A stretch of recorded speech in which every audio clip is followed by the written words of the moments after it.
بسم الله الرحمن الرحيم إن الحمد لله نحمده ونستعينه ونستغفره ونعوذ بالله من شرور أنفسنا وسيئات أعمالنا من يهده الله فلا مضل له ومن يضلل فلا هادي له وأشهد أن لا إله إلا الله وحده لا شريك له وأشهد أن محمدا عبده ورسوله صلى الله عليه وعلى آله وصحبه ومن تبعهم بإحسان إلى يوم الدين فالسلام عليكم ورحمة الله وبركاته.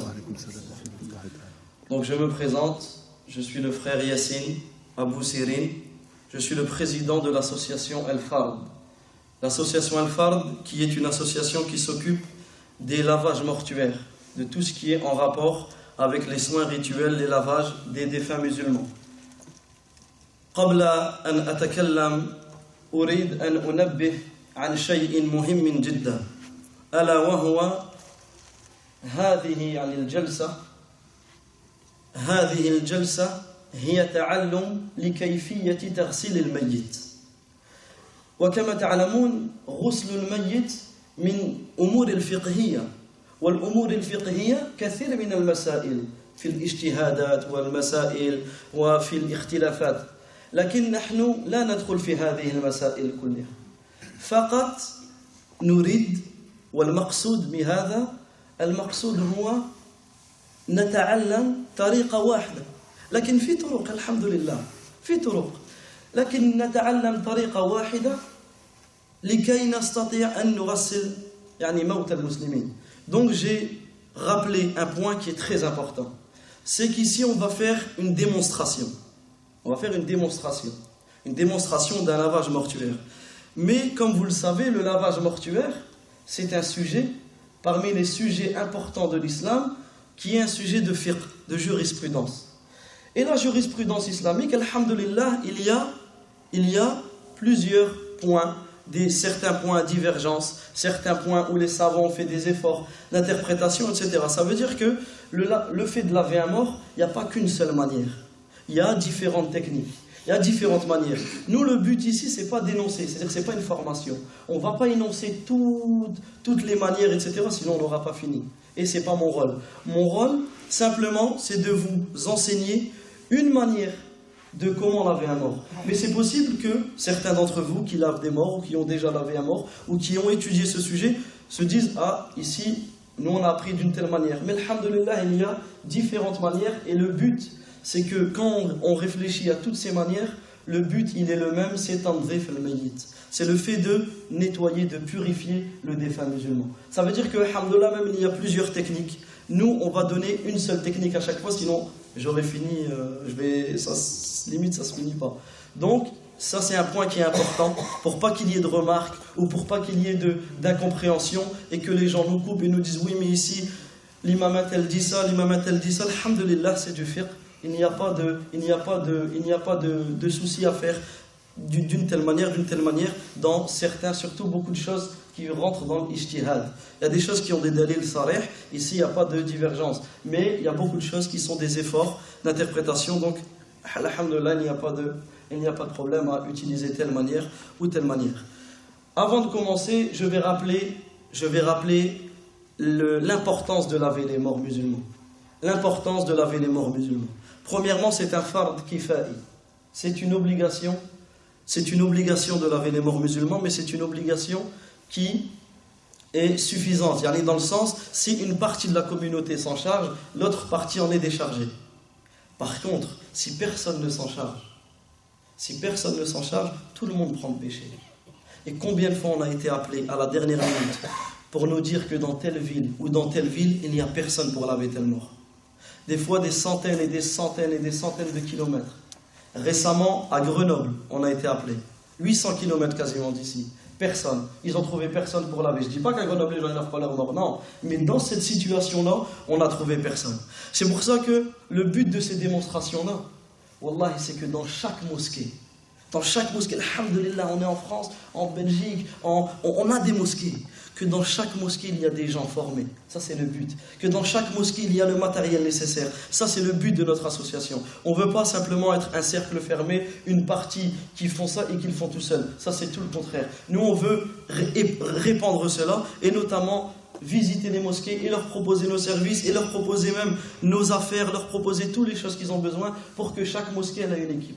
Chaque mosquée, elle a le matériel et chaque mosquée, elle lave les morts musulmans selon la sunna du prophète Mohammed sallallahu alayhi wa sallam.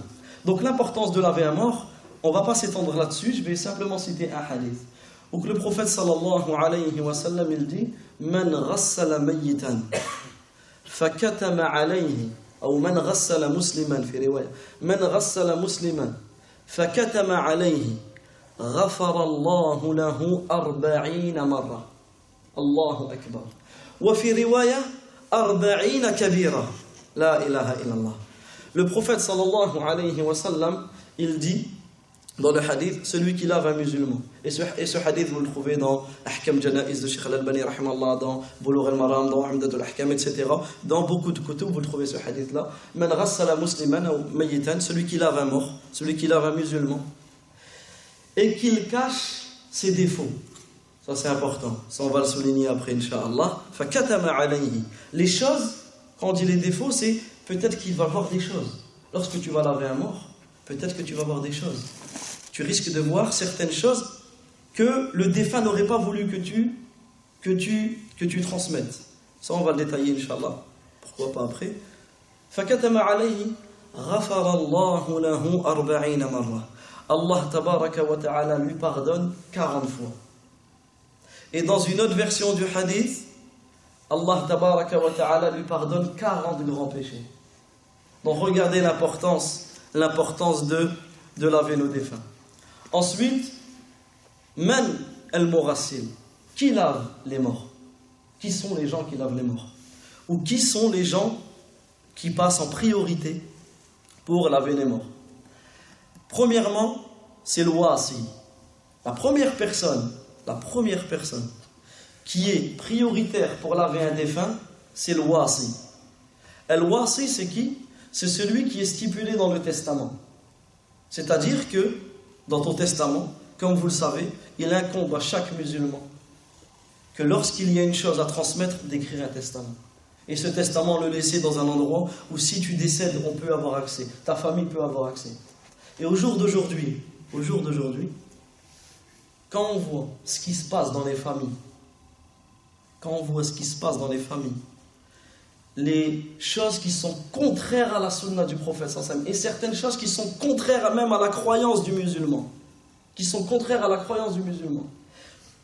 tout et n'importe quoi qui se passe dans les familles, on se doit de l'écrire dans notre testament. Et on se doit de dire, je souhaite qu'un tel me lave. Je souhaite que tel imam, telle association, telle mosquée s'occupe de cela. On se doit. Ça c'est très important. Car combien de conflits familiaux? Des conflits familiaux alors que le défunt n'est même pas encore lavé.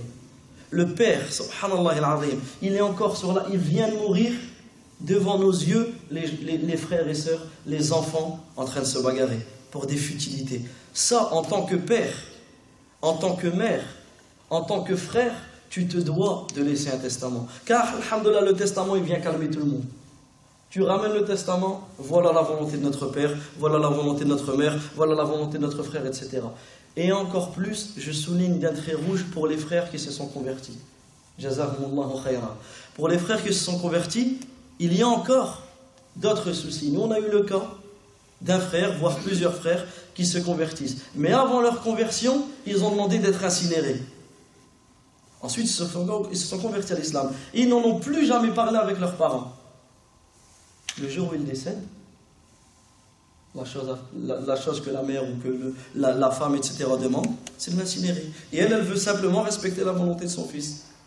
Donc regardez l'importance de faire un testament, que ce soit pour tout le monde, mais notamment on insiste, bien qu'il n'y a pas de différence entre quelqu'un qui s'est converti et quelqu'un d'origine algérienne ou marocaine ou tunisienne, mais là on précise cette catégorie-là, simplement, pas pour faire de différence, mais simplement parce qu'on voit que certains problèmes les touchent spécialement. Car peut-être que les parents ne sont pas musulmans, hadahumullah. Donc, ici, l'importance. Donc, le premier à qui il incombe de laver, c'est le wasi. C'est-à-dire que quand tu stipules, tu dis je veux qu'un tel me lave, c'est lui qui est prioritaire. Deuxièmement, al-ab, le père. Le père, le grand-père, le fils, la lignée. Excusez-moi, je ne peux pas rester beaucoup. Donc le père, si le père, le grand-père, le fils, le frère, etc., ou la mère, la grand-mère, la sœur, etc., dans quel cas? Dans le cas où ils savent laver. Dans le cas où c'est des gens qui connaissent le lavage. Mais si le père, il demande, il veut absolument laver, mais il ne connaît rien au lavage, et il ne veut que personne ne l'assiste, ici, il ne peut pas laver. Mais si le père veut laver, mais il demande à quelqu'un qui sait laver, aide-moi, juste tu me dis, ça, il n'y a aucun problème. Donc c'est important que ce tartib, cet ordre-là, il est fait lorsque les gens savent laver. Même si la personne qui écrit dans le testament, s'il ne sait pas laver, on ne va pas le faire passer prioritaire. Ensuite, où les lavages se passent, c'est-à-dire où on lave nos morts. Les morts sont généralement lavés à l'endroit où ils sont morts. C'est-à-dire, s'ils meurent à l'hôpital, chaque hôpital a une morgue. Donc ça peut se faire dans les morts. À certains moments, les morts sont déplacés dans des funérariums. Donc ici, ils nous laissent une pièce pour être lavés dans le funérarium. Et à d'autres moments, les morts sont déplacés à la maison. Donc à la maison, c'est là, on arrive avec cette table-là. Je souligne encore d'un trait rouge que, sans rentrer dans les détails, mais nous incitons tous les musulmans, dans la mesure du possible, on est en France, nous incitons tous les musulmans qui vivent en France ou en Belgique ou dans ces pays-là, de ramener les morts à leur maison. Sans rentrer dans le détail. Mais quand vous avez la possibilité, et vous ne craignez pas qu'il y a des innovations qui vont être faites, etc., ramenez vos morts dans votre maison. Car, sans rentrer dans le détail, mais dans les morgues, etc., on a vu, dans certaines morgues, comment ils se comportent avec nos morts, comment ils se comportent avec nos défunts. Donc à partir de cela, on conseille à tous nos frères, à tous nos sœurs, dans la mesure du possible, de ramener les morts à la maison. Quand c'est pas possible, il y a des cas, c'est pas possible. Les accidentés, ces choses-là, c'est pas possible. Alhamdulillah, il n'y a pas de problème. Khalas, on fait nattaqillah kama nastata'. On craint Allah Azza wa Jalla comme on le peut. Mais, dans la mesure du possible, ramener les morts à la maison. Donc, on va un petit peu raconter le lavage comme une sorte d'histoire. Nous sommes appelés au moment du décès, c'est-à-dire au moment où la personne décède. La famille se met en contact avec les pompes funèbres, donc les pompes funèbres qui gèrent tout l'aspect administratif, etc. Et les pompes funèbres nous appellent, ou la famille nous appelle directement, et nous on s'arrange avec les pompes funèbres. Et là on est appelé, on nous dit voilà, mon père, mon fils, ma soeur, ma mère, etc. viennent de décéder. Premièrement, notre rôle, c'est de conseiller ce que l'on doit faire au moment où la personne décède. Dans les grands points, lorsque vous voyez un défunt, lorsque vous voyez quelqu'un qui vient de mourir, premièrement, vous lui fermez les yeux. Donc, de cette manière, on lui ferme ses yeux. C'est important de fermer les yeux directement. Pourquoi? Parce qu'ensuite, il va avoir, au bout de quelques heures, ce qu'on appelle la rigidité cadavérique. C'est-à-dire qu'une personne qui meurt, au début, elle reste encore entre guillemets chaude. Mais ensuite, elle a une certaine rigidité. À partir de ça, ça va être très, très, très compliqué de lui fermer les yeux ou de lui bouger les membres. C'est pour ça qu'à ce moment-là, on lui ferme les yeux avec l'invocation qui est connue. Vous la prenez dans la stadelle du musulman. On ferme les yeux. Ensuite, on détend les membres. C'est-à-dire que les morts, peut-être, ils meurent d'un accident, ils meurent comme ça. Ou un exemple, ils meurent dans son lit, ils meurent comme ça. Ou certains, ils meurent en prosternation. Ou d'autres, ils meurent dans certaines différences, la jambe en l'air, etc. Dans ce cas-là, on doit détendre les membres. Donc le but, c'est de l'allonger et de mettre les mains de cette manière-là. Pourquoi? Pour que la personne qui va venir le laver, il pourra plus facilement le laver, même l'enterrer, etc. Ça, c'est la deuxième chose. Troisième chose, c'est de le recouvrir. On le recouvre entièrement. C'est-à-dire que le mort, on ne le laisse pas à l'air comme ça. Même que la personne, elle veut le voir, elle le découvre, elle le voit et elle le referme. Ça, c'est important, très très important, de recouvrir le défunt. Également, pour l'avis de certains savants, le mettre en direction de la Qibla. Le mettre en direction de la Qibla, etc. Certaines personnes nous disent, je viens de voir mon fils, mon père, il vient de mourir, et tu me demandes de lui fermer les yeux, de le couvrir, etc.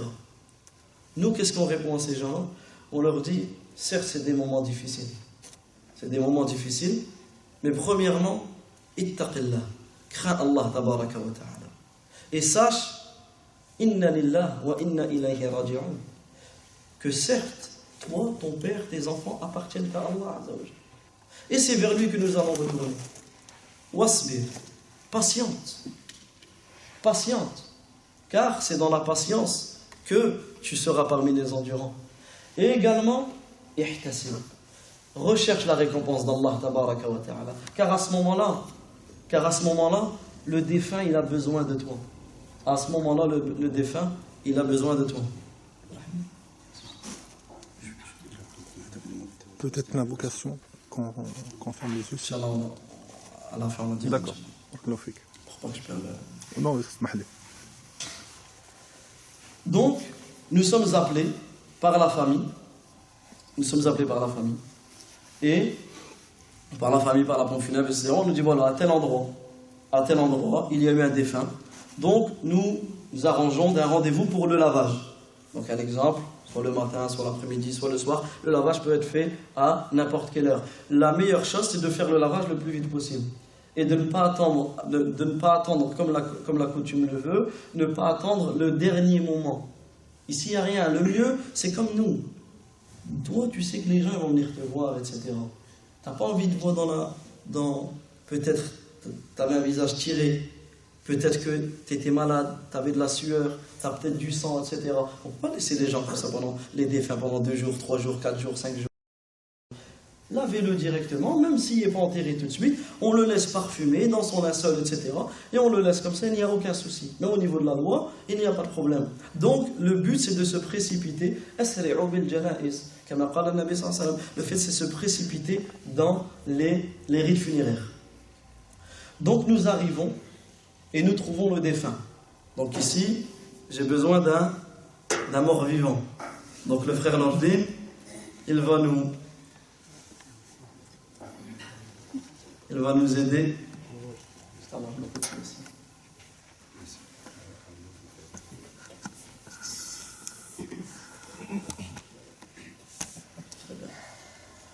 Donc nous trouvons le défunt donc de telle manière. Donc souvent si c'est à domicile, il est sur une table froide. Donc là, nous le portons et nous le mettons sur la table de lavage. D'accord? Après vous verrez la manière de porter, etc. Nous le mettons sur la table de lavage. La première chose à faire, c'est de cloîtrer l'endroit. C'est-à-dire que seules les personnes qui vont y assister, ça va être le murassil, le laveur, wa man yusa'idu, et ceux qui vont l'aider. Seulement. Il n'y a personne qui peut venir simplement pour regarder. Subhanallah, c'est pas quelque chose à voir. Si tu viens pour apprendre, tu participes. Et tu peux participer de plusieurs manières. Mais, comme beaucoup, c'est des demandes qu'on a. Certaines qui s'assoient dans le canapé et qui veulent filmer. On dit, subhanallah, c'est quoi le but? Il y a où le but ici? Ah, c'est pour la famille au bled, c'est pour ça. Ils ont des excuses. Nous, on refuse. Parce que c'est pas... Subhanallah, est-ce que toi, t'aimerais qu'on te filme dans cet état-là? On réfléchit toujours comme ça. Donc, on a beaucoup de demandes extravagantes dans les familles. Donc ça, c'est important. C'est pour ça le but aussi de ces démonstrations, c'est de faire prendre conscience aux gens cela. Donc, nous trouvons le défunt de telle manière. Première chose à faire, c'est de cloîtrer l'endroit. C'est-à-dire vraiment, on ferme les portes, on ferme les rideaux, on ferme les persiennes. On essaye de faire sortir le maximum de personnes ou toutes les personnes même, qui n'ont rien à voir au lavage. Ça, c'est la première chose. Deuxième chose, c'est directement de recouvrir la nudité du défunt, même qui est encore habillé. Vous allez voir pourquoi. Et la nudité de l'homme, elle est des genoux, elle est des genoux jusqu'au nombril. Donc des genoux jusqu'au nombril. Et la nudité de la femme, elle est du haut des chevilles jusqu'au bas du cou. C'est-à-dire que les femmes lavent les femmes, les hommes lavent les hommes. Ça, j'ai oublié de le dire. Quand on dit la nudité de la femme ici, c'est entre femmes. La nudité de la femme, c'est du bas du cou jusqu'au haut des chevilles. D'accord? Donc les femmes lavent les femmes, les hommes lavent les hommes. Sauf 3 cas. Et notamment 2 cas ici qui vont nous concerner. Qui peut me les dire? Premier, quel cas un homme peut laver une femme? Ou un garçon peut laver une fille? Un couple. Az-zawjan. L'homme peut laver sa fille. L'homme peut laver sa femme. Et la femme peut laver son mari. Quelqu'un va dire, ouais, mais comment je vais faire? Je vais laver ma femme, je suis tout seul. Vous allez voir, ben dans ce cas-là, tu peux laver ta femme avec ta sœur. Tu peux laver ta femme avec ta mère. Tu peux laver ta femme avec sa mère. Tu peux laver ta femme avec ta fille, etc. Avec des femmes que tu as le droit de rester isolé avec eux. Deuxième cas, Zawjan, c'est facile. Si on ne trouve pas de femme pour la vie. Si on ne trouve pas de femme, c'est une mas'ala où les savants ils ont beaucoup parlé dessus. Ils ont beaucoup parlé dessus. Ala kulli hal, ce qui ressort, c'est tu fais tayammum. Tu fais tayammum. Mais c'est une mas'ala où il y a beaucoup d'avis dessus. Mais en réponse comme ça, tu fais tayammum, mais il y a beaucoup d'avis dessus et il y a beaucoup de tafsil dans ce sujet-là. Mais c'est une très très bonne question. Jazakallahu khairan. Deuxième cas. Si l'époux, c'est lui le défunt, sa femme, elle va appeler qui, c'est-à-dire pour l'aider? Quand la femme veut laver son mari, c'est ça? Elle peut appeler son père. Elle peut appeler son frère à elle. Oui. Elle peut appeler son fils. Très bien. C'est-à-dire des maharim. Deuxième cas, al-atfal, les enfants de moins de 7 ans. Un enfant de moins de 7 ans n'a pas d'awra. Ça veut dire qu'un enfant de moins de 7 ans, un garçon, peut être lavé par une femme. Et quand on dit qu'il n'y a pas d'awra, c'est mustahab de couvrir l'awra quand même. C'est-à-dire que c'est recommandé de couvrir quand même. Mais un homme peut laver une fillette. Et une femme peut laver un garçon. D'accord? Troisième cas, l'esclave, jazakallahu khairan. Al-ama, li-sayyidi, li-sayyidiha, wa-sayyida, etc. L'esclave et le maître. Et l'esclave et la maîtresse, etc. D'accord? Car ils ont les droits, comme zawjan. Donc ça, ce sont les 3 cas où qu'un homme peut laver une femme. C'est-à-dire le maître, il peut laver son esclave et la maîtresse, elle peut laver son esclave. Ce sont les 3 cas. Sinon, en dehors de tout ça, les hommes lavent les hommes et les femmes lavent les femmes. Donc, la nudité de la femme lorsqu'elle est avec des femmes ou avec un mahram, elle est, à part le mari bien sûr, elle est du haut de la cheville jusqu'au bas du cou. Vous avez vu, j'ai un petit peu tardé sur ce sujet-là. Pourquoi? Parce qu'il y a beaucoup de sœurs qui lavent, alhamdulillah, barakallahu fihin. Elles lavent les membres. Mais il nous a été rapporté que la nudité, elles font la nudité comme l'homme. C'est-à-dire qu'elles mettent du nombril jusqu'aux chevilles. Donc ça, on incite ces sœurs-là qu'elles continuent dans le frère qu'elles font. Par contre, qu'elles corrigent cette erreur. Qu'elles corrigent l'erreur qui est que la nudité est du haut de la poitrine jusqu'au bas des chevilles. Donc la première chose à faire, c'est de couvrir la nudité. La nudité, on va la couvrir par plusieurs manières. Soit on peut la couvrir avec un drap, soit on peut la couvrir avec une serviette. Nous, on achète ce genre de tablier. En fait, on couvre avec ce qu'on peut. Et on va couvrir de cette manière-là. Voilà. Parce qu'en fait, c'est une sorte de tablier imperméable. Mais sinon, on couvre avec ce qu'on peut. Le but, c'est que ce soit opaque. C'est-à-dire qu'on ne peut pas voir, à travers. Et ça, la nudité, elle ne sera visible à aucun moment. Elle ne sera visible à aucun moment. Pour les frères qui sont là, il vaut mieux vous mettre là, ça vous allez voir. C'est mieux. Donc, à aucun moment, la nudité ne sera visible. L'étape suivante, c'est de mettre une bassine en dessous ou, voilà, là ici, comme, imaginez qu'on est à domicile. Quand on est, par exemple, à la mort, etc., il y a des évacuations, etc. Donc, pas tout le temps. Donc là, on va mettre une bassine qu'on va bien... Bon, je la mets dedans. Voilà. On va bien la rentrer pour que l'eau ne va pas partout, pour éviter les accidents, etc. Ensuite, nous allons... Donc, si les membres n'ont pas été détendus, si la bouche n'a pas été fermée, c'est ce que j'ai oublié tout à l'heure, dans les choses que lorsque tu vois un défunt, tu dois aussi lui fermer sa bouche. Tu dois lui fermer sa bouche, d'accord? De cette manière-là, où tu peux prendre une sorte un petit tissu que tu vas faire une sorte de petit nœud serré. En fait, le but, c'est que la mâchoire soit fermée. Ça, c'est important. Pourquoi? Parce que peut-être que la famille, elle va voir le défunt, elle va voir vraiment son fils, son frère, sa fille, etc. Les yeux ouverts, la bouche ouverte, etc. Ça peut être choquant. Et pour le respect envers le défunt, on lui ferme sa bouche, on lui ferme ses yeux. Et également, pour éviter que pendant le lavage, l'eau rentre dans sa bouche. Pour éviter que l'eau rentre dans sa bouche. Car une fois qu'on va le mettre dans le linceul, peut-être que ça va ressortir. Donc, toutes ces choses-là, il est important de fermer la bouche. Ensuite, il est très important que le laveur s'équipe. Donc le laveur s'équipe par différents types d'équipements. Premièrement, on va mettre des gants. Ça, c'est le minimum. Le minimum, on va mettre des gants.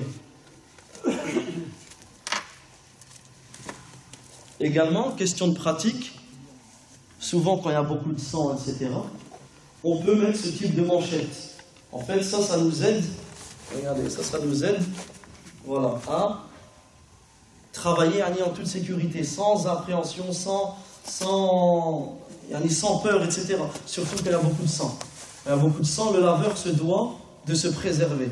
Certes, tu fais une ibada, certes, tu fais ça pour Allah Azza wa Jal, tu places ta confiance en Allah, tu fais ça pour les hasanat, mais on fait les causes.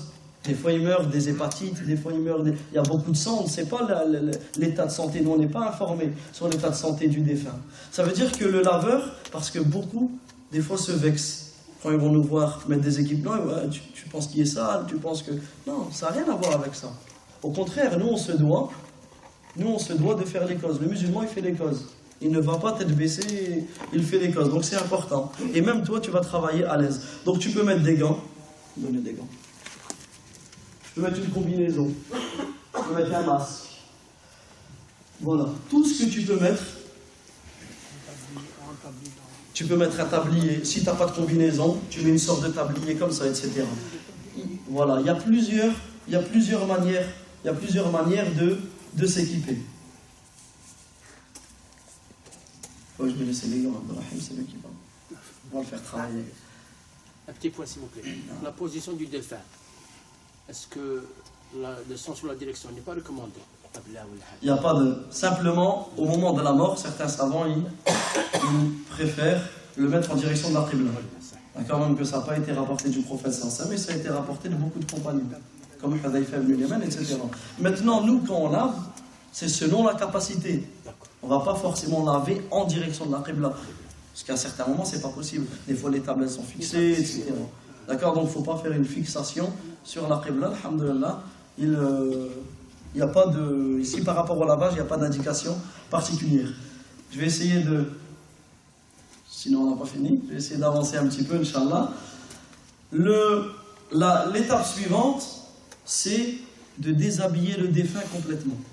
Pourquoi? Car on va lui faire un ghusl, on va le laver. Et parmi les conditions et les obligations du ghusl, c'est le fait que l'eau passe partout. C'est-à-dire que là, on va enlever ses habits totalement. Donc imaginez, il meurt de cette manière. On va prendre un cas. Voilà. Nordin, il est mort. Il est mort en qamis. Il est vivant, là, alhamdulillah.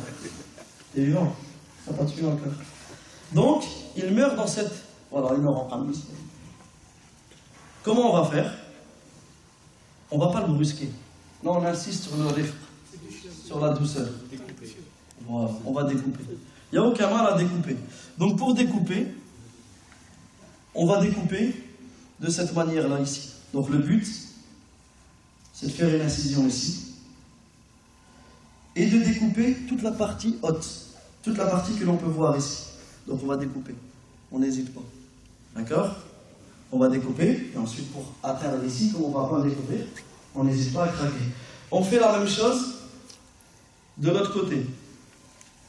Donc on découpe, donc ici, voilà, ici, et on découpe ici. Comme ça, en fait, on aura une partie en haut, une partie en bas. Pour le pantalon, la même chose. On essaye de l'abaisser légèrement, on le lève et on coupe. Donc on arrive ici, donc là, on arrive là, on coupe de la même manière, sur le côté. Comme ça, le but, c'est d'avoir une partie en haut, une partie en bas. Ensuite, on s'assure, ceux qui meurent à l'hôpital, souvent, ils ont des couches. C'est-à-dire que souvent, le défunt qui meurt à l'hôpital, la quasi-majorité du temps, ils ont des couches. C'est-à-dire qu'à ce moment-là, la couche, c'est exactement comme pour un enfant. C'est-à-dire qu'il y a une pression ici, et on la ramène en avant. On la ramène en avant, pourquoi? Parce que le but, c'est de tout avoir deux parties. La partie haute, on a découpée, on vient la tirer. On la tire facilement. Par contre, la partie qui est en dessous, et ben en fait, on va procéder de telle manière. On a notre assistant qui va le tirer vers lui. Et il va tirer le défunt avec délicatesse. Donc regardez la technique. Il met la jambe, bien sûr dans la mesure du possible, la jambe sur l'autre jambe. Il met une main au niveau de la hanche et une main au niveau de l'épaule. Et son dos reste droit. À partir de là, donc on s'assure bien que la nudité est toujours couverte. Et à partir de là, tous les habits, on va pas tirer. On va tous les ramener au milieu, de cette manière-là. On va les ramener au milieu, on peut passer en dessous de la jambe, on les ramène au milieu et on pose.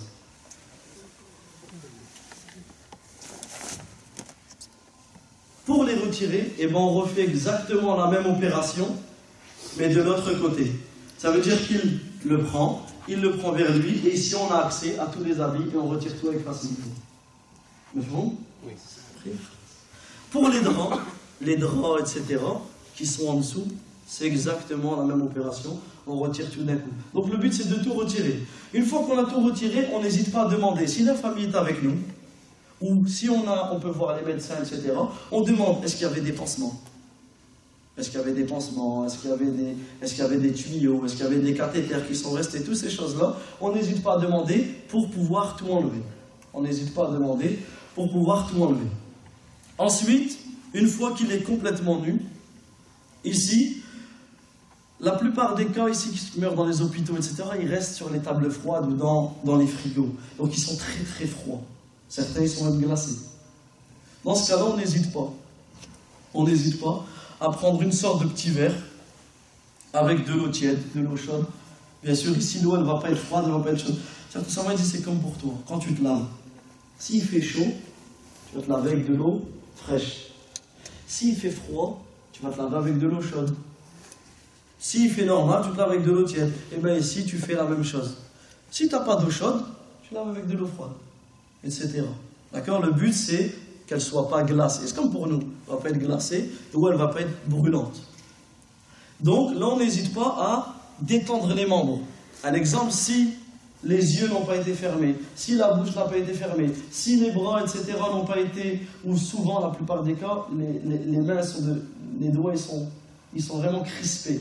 Là, on n'hésite pas. Ça doit être fait au moment de la mort. Si ce n'est pas fait, on essaye.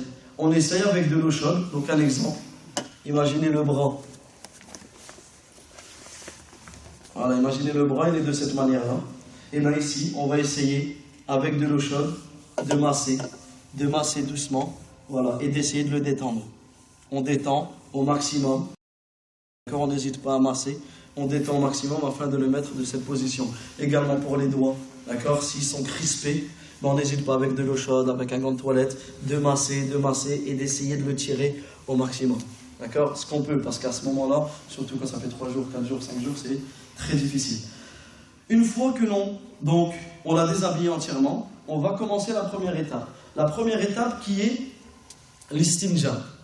L'istinja, c'est le fait de nettoyer les parties intimes. Comme pour nous, lorsque l'on va aux toilettes, on se purifie. Le musulman, alhamdoulilah, lorsqu'il va aux toilettes, il se purifie. Mais lui, le défunt, peut-être qu'avant de mourir, lui n'a pas pu se purifier, etc. Peut-être qu'ils l'ont laissé dans cet état-là. Donc ici, on va lui faire l'istinja. Mais comment on va lui faire l'istinja? La nudité, on ne peut ni la voir, ni la sentir. Subhanallah al-Azim. Regardez l'ihtiram qu'on a envers nos morts. Car beaucoup, ils pensent que lui, c'est un laveur de morts, il peut voir la nudité du musulman. Jamais de la vie.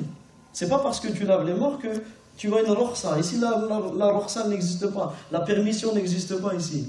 Ça veut dire que, sans regarder et sans ressentir, on va réussir à le nettoyer parfaitement. Comment on va faire? Il y a plusieurs techniques. Première technique, c'est de...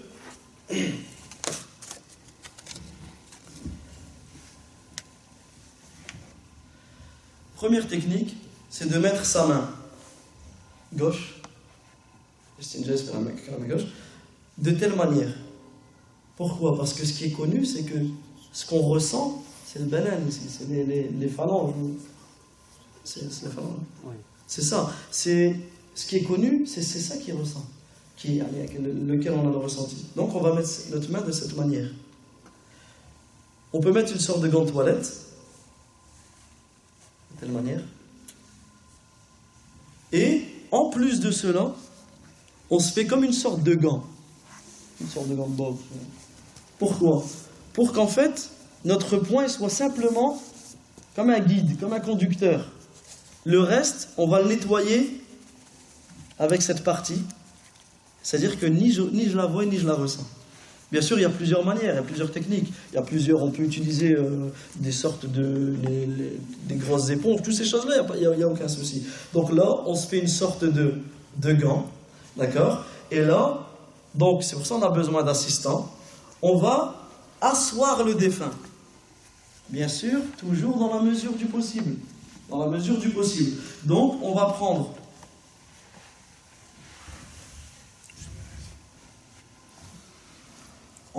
donc ici au niveau de l'épaule, et on va l'asseoir. Quasiment, ça ne dépasse jamais cette position. Je parle toujours des morts qui sont décédés en France. Enfin, nous, on est en France. C'est-à-dire que je vous donne vraiment la réalité. Ils sont glacés la plupart du temps. Ceux qui meurent au bled, ils lavent 10 minutes après. Là, c'est autre chose. Mais là, on parle vraiment à coq, vous pourrez voir. Ici, on va presser. D'accord? On va presser ici au ventre pour aider. Aider ce qui peut rester à évacuer. Voilà, aider. Et là, voilà. Là, on va évacuer. On va évacuer et en même temps, on a notre pichet. Et en même temps, ce qui va sortir, on jette de l'eau. Pourquoi? Parce que si on évacue mais on ne jette pas de l'eau, lorsqu'on la rassoit, ça va faire pire que mieux. D'accord? Donc ici, on n'hésite pas à évacuer. La plupart du temps, ils sont glacés, comme on a dit. Ça, c'est une réalité. Donc la plupart du temps, il n'y a quasiment rien qui sort. Maintenant, il y a des cas où après, tout dépend du défunt. C'est pour ça aussi, c'est important de demander. Si on sait que le défunt il est décédé d'un accident de voiture, il revenait du restaurant. Dans ce cas-là, on sait qu'il reste des choses dans l'estomac. Par contre, si le défunt est jeûné, il est mort pendant ce saoul. Il est mort pendant ce siyam. Ça arrive, ça arrive souvent. C'est-à-dire que dans ce cas-là, nous on le fait quand même. Mais on sait que, alhamdoulilah, il n'a pas mangé avant. Ou un exemple, ceux qui étaient alités et ils étaient nourris par du glucose, etc. Ceux qui ont le cancer, toutes ces choses-là. Ici, on le fait par précaution, c'est-à-dire pour nettoyer, mais on sait qu'il n'y a pas beaucoup de choses qui vont sortir. Au plus, tant que ça sort, on nettoie. Tant que ça sort, on nettoie. Donc cette opération, on revient. Donc on l'a assis, on a pressé, on a jeté de l'eau. Et là, avec mon gant, voilà, donc il y a plusieurs techniques. Soit on va commencer par la partie haute, d'accord? On va commencer par la partie haute, donc tout ce qui est le pubis, etc., au milieu, tous les endroits ici. Je vais passer ma main, donc souvenez-vous qu'ici, moi je ne ressens rien. Donc je passe ma main par là et je nettoie. Je peux mouiller mon gant, je nettoie. Ensuite, je peux la passer par ici, je nettoie, etc., de cette manière. Également, on peut lever une jambe par ici. Voilà, donc dans ce cas-là, Je me mets de ce côté-là, je sais qu'on à gauche. On lève une jambe, toujours sans regarder, et on nettoie de ce côté-là, etc. Ça, c'est pour la partie haute. Ensuite, pour la partie de derrière, bien sûr, je jette mon gant, je jette mon tissu, d'accord? Je nettoie mon gant, sauf si vraiment il est sale, mais généralement on le nettoie. On remet un autre tissu exactement de la même manière que l'on a fait. Et là, pour la partie de derrière, ici, il y a plusieurs possibilités.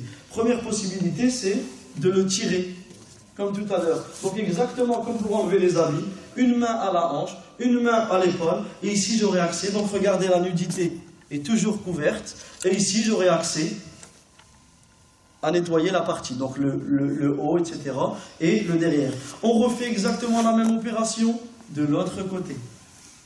Également, une autre technique, c'est de lever les deux jambes. Donc on lève les deux jambes de cette manière, et là, je peux avoir accès peut-être à des endroits que je n'ai pas eu. Ça veut dire que vraiment, et cette opération, on l'a fait tant qu'elle est nécessaire. Une fois, deux fois. Ici, il n'y a pas de nombre déterminé car c'est l'istinja.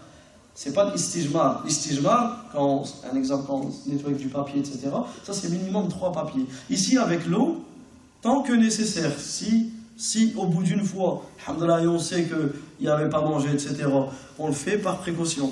On n'hésite pas à le faire 2 fois. Si au bout de 2 fois, ton gant il ressort propre, alhamdoulilah, si ça continue, eh ben, tu n'hésites pas. Tu n'hésites pas. Des fois, ça prend beaucoup de temps. C'est pour ça que pourquoi j'insiste sur ça? Parce que des fois, on est en plein dans ces moments-là où ça prend du temps, et on a la famille qui toque. Ça, ils nous mettent la pression. Ouais, mais vous avez dit que ça durait 1 heure. Nous, on ne détermine pas de temps. Vous allez voir déjà, je vous explique en train de parler. Je suis en train de parler, vous allez voir le temps que ça prend. Donc, je vais essayer d'être plus rapide, mais ça prend déjà du temps. Imaginez un corps. Un corps dans un endroit où, alhamdoulilah, on a de la place. Dans des maisons, il y a le canapé, il y a ça, il y a le meuble, etc. C'est-à-dire qu'il y a toutes des choses, il ne faut pas presser les laveurs. Car les laveurs, ils sont là pour votre défunt. Ils sont là pour votre défunt. C'est pour ça que ne pas hésiter, parce que le problème qui se pose, c'est souvent, ils nous donnent un créneau, il va être enterré à Dhuhr, ils nous disent de venir à 9h à 10h. C'est-à-dire que Dhuhr est peut-être à 13h. Regardez le temps, ils nous donnent un temps très court. N'hésitez pas à faire le lavage le plus vite possible, comme ça les laveurs, ils ont du temps. Une fois que l'istinja est terminé, donc nos gants, nous les jetons. Et là, nous allons passer aux ablutions. Nous allons passer par commencer le lavage, par commencer, comme il est sunna, de commencer par les endroits des ablutions. Donc ici, comme pour nous, on commence les ablutions par quoi?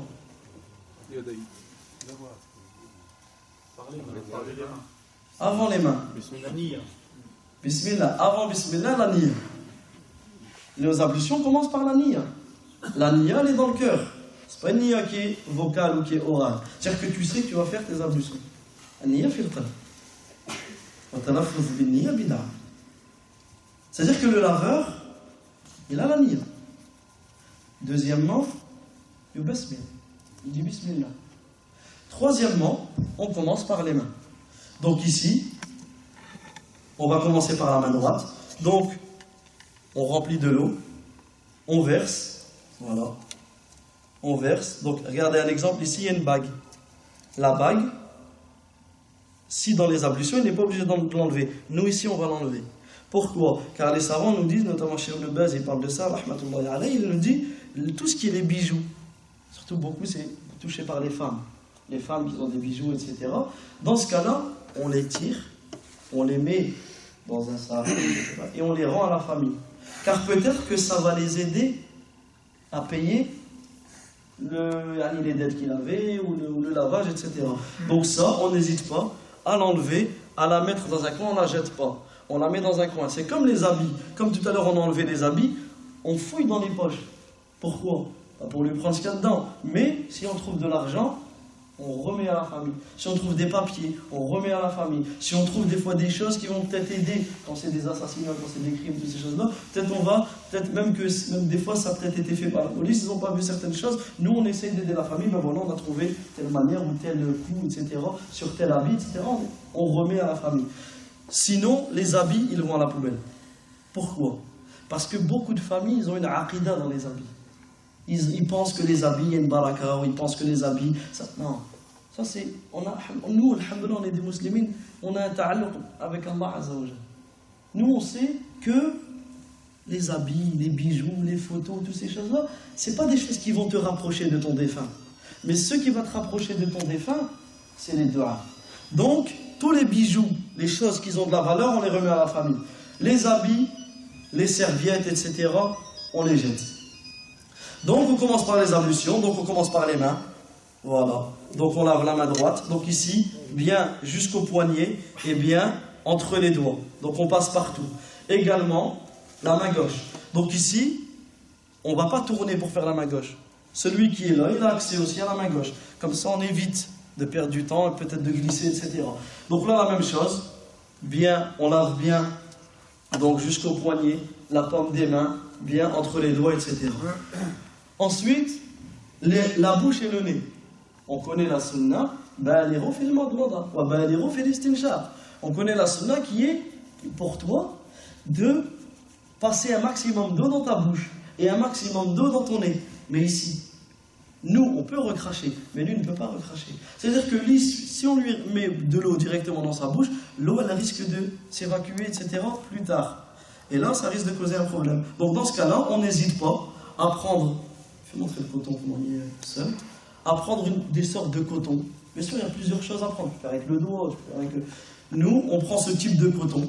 Regarde, des sortes de démaquillants, etc. On prend ce type de coton, on va l'imbiber d'eau et on va ouvrir ce que l'on peut de la bouche et tout ce que l'on peut toucher, les lèvres, les dents, la langue, le palais, tout ce que l'on peut toucher, on va le toucher. Et comme on sait que la sunna c'est de faire la bouche et le nez en une fois, on va reprendre un autre coton, d'accord? On reprend un autre coton, d'accord? Et là, on l'imbibe également. Et là, on commence, narine droite, et là, on rentre. On n'hésite pas à rentrer tout ce que l'on peut toucher. Et avec l'autre partie, narine gauche. Et on fait cette opération 3 fois.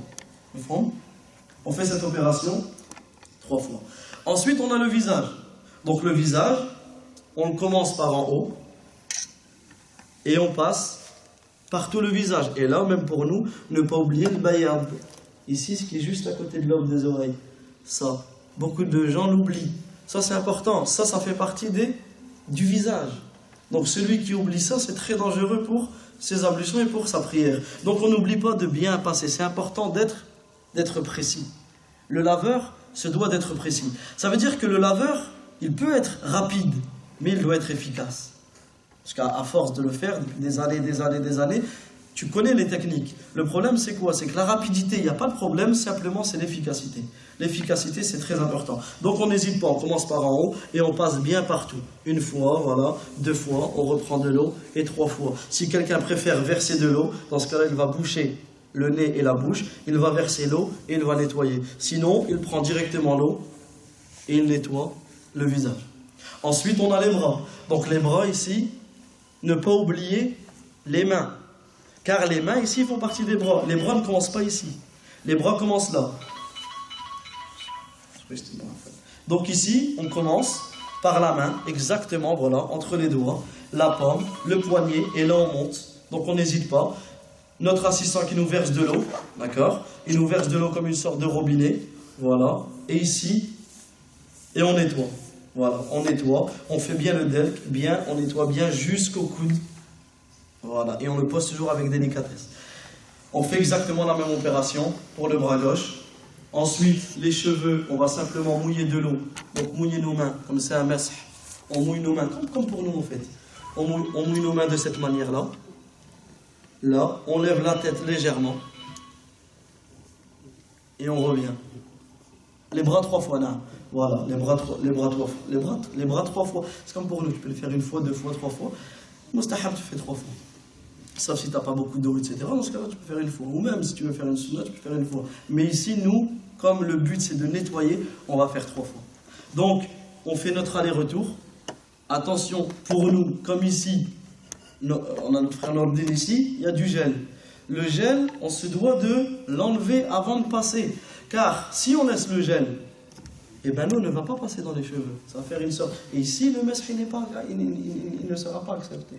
Donc c'est important. Il y a du gel, on n'hésite pas à dégêler, je ne sais pas si ça se dit, mais on n'hésite pas à enlever le gel et à faire un aller-retour. 1, 2, avec la même eau, les oreilles, la sunna avec les index, l'intérieur des oreilles, et avec les pouces, l'extérieur, exactement comme pour nous. Et ensuite, on passe aux pieds. Nous, on va le faire. Celui qui prend l'avis de faire les pieds dans le rose à la fin, qui les fait à la fin. Ala kulli hal, on peut faire les pieds maintenant. Donc pour les pieds, la même opération, d'accord. On commence donc aux chevilles, on lave tous les pieds, etc. Et ensuite, avec l'auriculaire, on passe dans les orteils. Ne pas oublier, Annie, ce qu'il y a entre les orteils. D'accord. Donc on fait bien jusqu'aux chevilles, également donc les deux pieds. Donc là, alhamdoulilah, on a terminé les ablutions. Il va nous rester 3 lavages. Donc là, les savants, alhamdoulilah, ils ont beaucoup de maqal sur ça, sur la manière de ces 3 lavages. Nous, on va vous donner une tariqa. Une tariqa qui est de commencer. Là. Il n'y a pas d'invocation à dire quoi. Il y a pas moi, j'ai jamais vu d'invocation à la fin. Je ne vais pas dire qu'il n'y en a pas, mais dans ce que j'ai pu lire, ce que j'ai pu écouter, ce que j'ai pu demander comme conseil, ce que j'ai pu lire des fatawas, des savants qui expliquent ça, j'ai vu le basmala, mais j'ai pas vu la dua à la fin. Donc celui qui a vu ça, s'il peut venir m'informer, ce serait bien pour moi, mais par rapport à ça, j'ai jamais vu. Donc je ne peux pas répondre sur ça. Donc, il nous reste 3 lavages. Donc là, on va laver tout le corps. La manière que l'on a choisie, c'est de commencer par le sidr. Le sidr, à la base, c'est un arbre. On va appeler le jujubier. D'accord, le jujubier. Sidr. Sidr, il donne des fruits. Ce qu'on appelle les dattes chinoises, etc. Le sidr, ces feuilles sont des feuilles comme des feuilles un petit peu piquantes ou sèches, etc. La sunna, c'est d'utiliser le sidr dans le lavage du mort. Comme dans le hadith, celui qui est mort de sa monture qui était au Hajj, le prophète a indiqué d'utiliser le sidr. Le sidr, c'était un savon qui était utilisé au temps du prophète sallallahu alayhi wa sallam. Le sidr, c'est même connu pour la ruqya. Pour ceux qui font ruqya, ils savent les bienfaits du sidr. Quand quelqu'un est touché par un sihr, wallah, les bienfaits du sidr, c'est exceptionnel. Le sidr, il dégage une bonne odeur. Le sidr, donc on va vous le faire montrer, on va vous le faire voir. Si on peut le passer. Voilà. D'apparence, c'est comme du henna d'apparence. Mais, premièrement, lui ne laisse pas de traces. Et deuxièmement, parmi les plus grandes particularités du sidr, c'est qu'il mousse. Comme on va voir, on va vous faire montrer. Le sidr, on va le mélanger à l'eau, on va le khalat dans l'eau, et il va nous donner de la mousse. Comme à peu près du shampoing. On le met dans l'eau, etc., ça fait de la mousse. Et là, la mousse, on va s'en servir, comme je vais vous l'expliquer une fois qu'on a terminé, on va s'en servir pour nettoyer les cheveux, la barbe, etc. Le sidr, il a la particularité de quoi? Il a la particularité de nettoyer le corps. Et ça nous aide vraiment quand le corps est taché de sang. Quand il y a beaucoup de sang, le sidr nous aide beaucoup à enlever le sang. Également, le sidr, il durcit le corps, etc., etc., etc. Et à ce moment-là, la différence entre le sidr et le savon, c'est que le savon, si tu l'utilises à chaque douche, ça va venir adoucir le corps. Ça va venir adoucir le corps. Et à ce moment-là, il n'y a pas besoin d'être adouci. Parce que tu vas le prendre, tu vas le mettre dans la selle, etc., il va être enterré. Au contraire, il a besoin d'être dur. Maintenant, celui qui n'a pas de sidr, comme les savants le disent, il n'y a aucun mal d'utiliser du gel douche. Il n'y a aucun mal. C'est-à-dire que avant ils utilisaient du sidr pour se laver, aujourd'hui on a le gel douche. Maintenant, nous, on préfère s'arrêter au texte, et dans la mesure du possible, c'est pour ça que le sidr, nous, on le fait venir de Mecca. On le fait venir directement de Mecca, mais vous pouvez le trouver dans certaines librairies, etc., ils le vendent. Donc, le sidr, on va mettre de l'eau, et on va poudrer l'eau. C'est-à-dire, on va faire comme une sorte de nuage avec le sidr, et regardez comment Abdelrahim fait. Il va le mélanger. Il va le mélanger, et ça va nous donner cette mousse-là. Voilà. Donc là, on va vous le faire passer, c'est important que vous voyez. Pourquoi on veut absolument que vous voyez? Parce que des fois, les familles, elles arrivent à la fin, elles voient encore du sidr ici. Je dis, mais vous avez fait quoi? Ils ne comprennent pas en fait. C'est vert, c'est mousseux. Avec quoi vous utilisez? Ça, c'est important que vous sachiez quels produits nous utilisons. Voilà. Donc à partir de cette mousse, une fois qu'on l'a mélangée, ça nous donne cette mousse.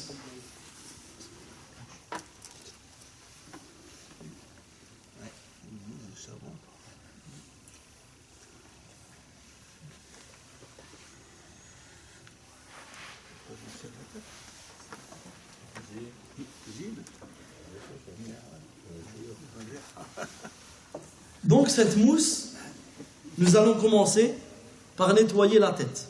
C'est-à-dire qu'on prend la mousse, d'accord? On prend la mousse de cette manière. Et là on fait comme une sorte de shampoing. Comme pour nous en fait, quand tu fais ton mousse, quand tu as fait des ablutions, tu frictionnes 3 fois tes cheveux. Et bien dans la même chose. On va frictionner bien dans les cheveux. On va bien frictionner la lihya. On va bien frictionner. On n'hésite pas, si on veut mettre la mousse, laisser imprégner sur le visage, etc. Ici, il n'y a pas de mal et on nettoie. Donc, la tête, elle est faite. Avec le reste, donc la mousse, elle est que au-dessus. Il va nous rester le seau. Et là, on dose la moitié d'un seau, pas besoin d'utiliser, pas besoin de faire du gaspillage. La moitié d'un seau, c'est largement suffisant. Et là, on va commencer par laver tout le côté droit et tout le côté gauche. Il y a plusieurs techniques. Alhamdoulilah, elles sont tous bonnes. On va vous en donner une qui est simple. C'est de commencer par, ici, par l'épaule droite, d'accord? Donc, ici, on peut prendre une sorte de gant de toilette. Donc, on peut prendre un gant de toilette, on peut le faire avec notre gant, on peut le faire à la main, etc. Mais, rien n'empêche de prendre un gant de toilette comme pour nous. C'est plus, je préfère te laver, te nettoyer avec un gant de toilette qu'avec ta main. Donc, ici, tu n'hésites pas donc à verser, d'accord? Donc on a dit la mousse la tête. Ici avec ce qui nous reste, on verse, d'accord? Ici, donc on commence par l'épaule, d'accord? Ensuite on revient le bras droit, donc on refait la main. Donc là on n'hésite pas vraiment à bien nettoyer, car le but du lavage c'est de nettoyer le défunt, d'accord? S'il y a des traces de sang, on n'hésite pas à bien les nettoyer. Là vraiment, faut vraiment pas hésiter à le laver. Sauf dans les cas où, un exemple, vous voyez que la peau elle part, etc. Dans ce cas-là, on va utiliser d'autres techniques. On va simplement tremper notre gant dedans, le presser et tamponner. Allez, simplement, après il y a plusieurs techniques en fonction des cas. Nous on vous donne un cas entre guillemets simple, un cas entre guillemets qui a les cas les plus fréquents. Donc ici on n'hésite pas à bien laver, voilà, jusqu'ici, on passe bien dans les aisselles. Donc on n'hésite pas, toujours quand on prend aux articulations. Tout ça, ça évite de casser un os. Car celui qui casse l'os d'un mort, c'est comme si il avait cassé l'os du vivant. Donc on n'hésite pas à le prendre et à bien passer dans les aisselles, vraiment tous les plis. S'il y a des bourrelets, ces choses-là, on n'hésite pas à passer dedans. Il faut que tout il soit mouillé. Ensuite, on passe au torse, toujours le côté droit. On passe ici à l'épaule, d'accord? On passe à l'épaule. Ensuite, on arrive à la nudité. Parce qu'on a dit que la nudité, c'était du nombril jusqu'au genou, ou pour la femme, du bas du cou jusqu'aux chevilles. Comment faire moi la nudité? Je ne peux pas la toucher, je ne peux pas la ressentir. Et bien on va faire exactement la même truc que pour tout à l'heure. Ou ce qu'on peut faire, je vais vous donner une deuxième technique que je ne vous ai pas donnée tout à l'heure. Donne-moi la petite bandelette, le tissu. Le tissu sur la main, avant de le mettre sur les gants, c'est la même chose. Ici, c'est la même chose. Sauf que, si on va mettre, voilà, le tissu, on peut le jeter facilement. Lui, on va peut-être, si on en a qu'un, on va peut-être l'utiliser. Sinon, regardez une autre technique qui est simple. C'est qu'on fait une boule avec le tissu, tu la rentres directement dedans, et là, tu nettoies avec ça. Et là, tu es sûr de rien ressentir. Donc là, comment on va faire? On va faire exactement la même scène. Voilà, ici, je vais passer. Donc là, je peux avoir le haut de la cuisse. D'accord? Je peux avoir le haut de la cuisse. Je peux avoir, lève-moi la jambe. Voilà. Je peux avoir l'intérieur de la cuisse. Je peux avoir le côté de la cuisse, etc. Ensuite, il va me rester la dernière partie. D'accord? Et là, je vais faire exactement la même opération jusqu'au pied. Donc là, j'ai fait tout le côté droit. Est-ce que j'ai oublié quelque chose sur le côté droit ou je peux passer directement au côté gauche? Derrière. Derrière, c'est-à-dire du dos. Et tout ce qui est en dessous, la jambe, je ne l'ai pas fait. Comment je vais faire? Eh bien, on va faire exactement comme tout à l'heure. On va le prendre. Voilà. On va le prendre vers nous. On va le tirer. Ouais, non, t'es calme. Ouais, tu peux poser.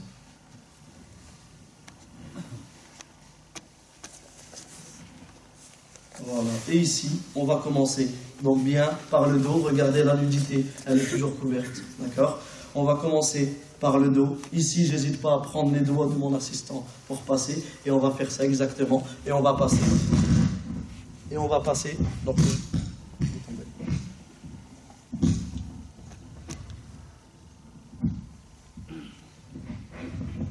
Donc on n'hésite pas et on va passer, donc comme tout à l'heure avec ça, et on passe jusqu'au derrière la jambe de tout ce que l'on n'a pas pu toucher, etc. Et on repart.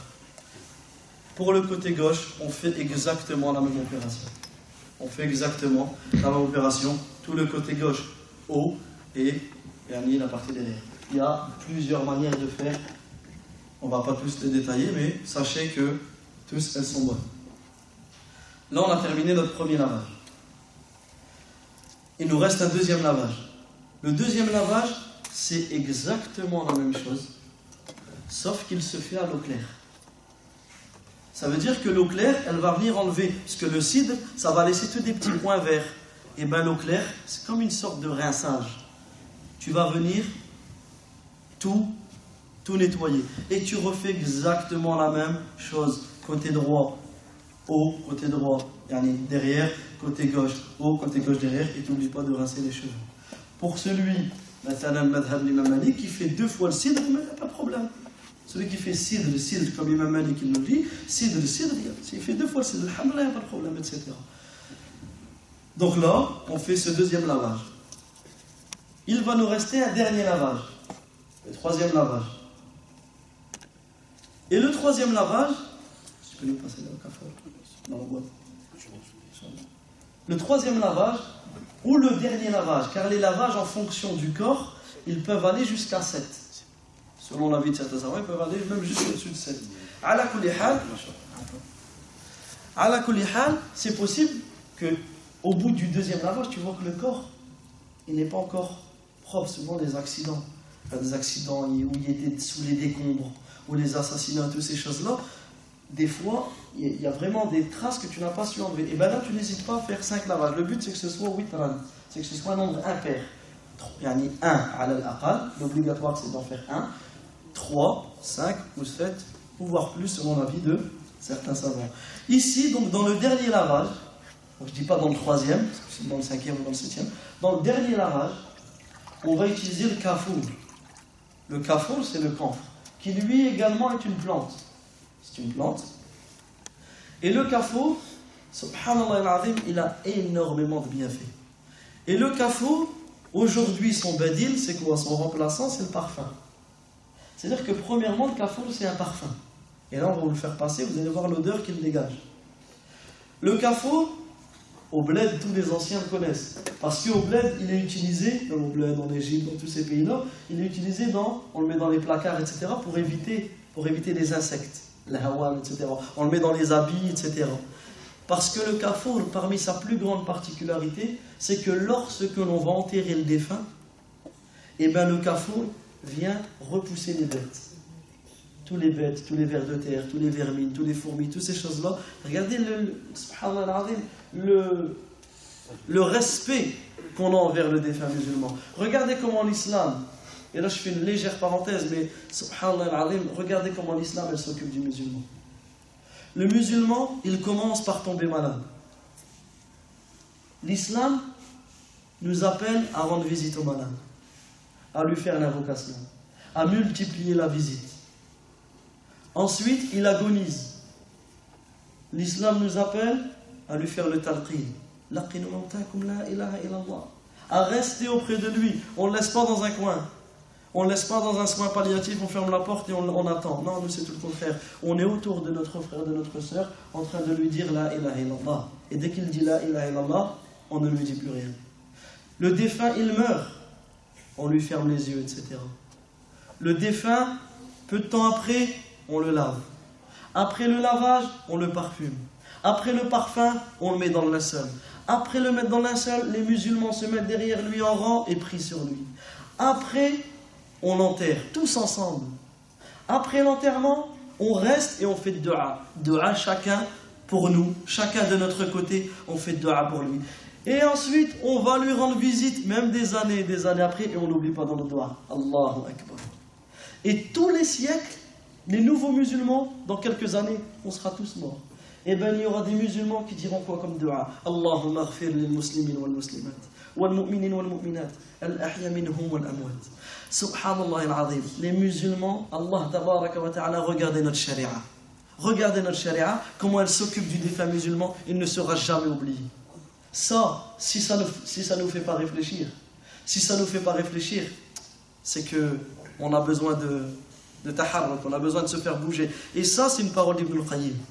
Et vous pouvez revenir à Mulakhas al-Fiqh, Cheikh Fawzan, il ramène cette parole-là. Donc, regardez le kafour.